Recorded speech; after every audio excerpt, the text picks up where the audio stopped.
بسم اللہ الرحمن الرحیم۔ السلام علیکم ورحمۃ اللہ وبرکاتہ۔ آبدراجہ چینل کی طرف سے آج میں اپنے دوستوں کو رسول اللہ صلی اللہ علیہ وآلہ وسلم کا ایک فرمان بتاؤں گا۔ دوزخ میں جانے والی ایڑیاں۔ سیدنا عبداللہ بن عمر رضی اللہ تعالیٰ عنہ فرماتے ہیں، ایک سفر میں نبی اکرم صلی اللہ علیہ وآلہ وسلم ہم سے پیچھے رہ گئے۔ پھر جب آپ صلی اللہ علیہ وآلہ وسلم ساتھ آ ملے تو نماز میں دیر ہو گئی تھی اور صحابہ جلدی جلدی وضو کر رہے تھے۔ ہم اپنے پاؤں اچھی طرح دھونے کی بجائے ان پر مسح کی طرح گیلے ہاتھ پھیرنے لگے۔ یہ دیکھ کر آپ صلی اللہ علیہ وآلہ وسلم نے 2 یا 3 مرتبہ بآواز بلند فرمایا، دوزخ میں جانے والی ایڑیوں پر افسوس۔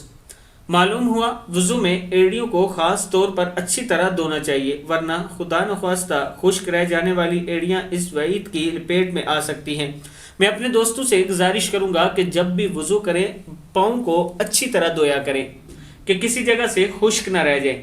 آپ دوستوں نے اس ویڈیو کو آگے شیئر کرنا ہے اور اپنے دوستوں کو بھی یہ بتانا ہے کہ وضو اچھی طرح کیا کریں۔ السلام علیکم ورحمۃ اللہ وبرکاتہ۔